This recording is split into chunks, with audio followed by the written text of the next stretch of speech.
প্রত্যন্ত জায়গা থেকে ঢাকার বিভিন্ন জায়গা থেকে যারা এখানে এসেছেন সবাইকে আমার ব্যক্তিগত পক্ষ থেকে শুভেচ্ছা কৃতজ্ঞতা জানাই।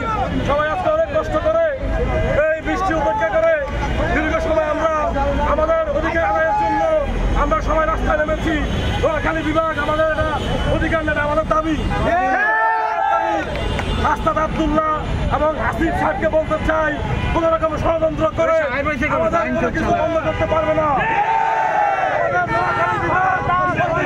বাস্তবায়ন হবে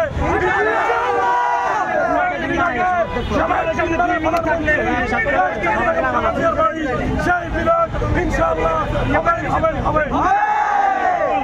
ধন্যবাদ দিয়ে আমরা এখানে উচিত ছিল।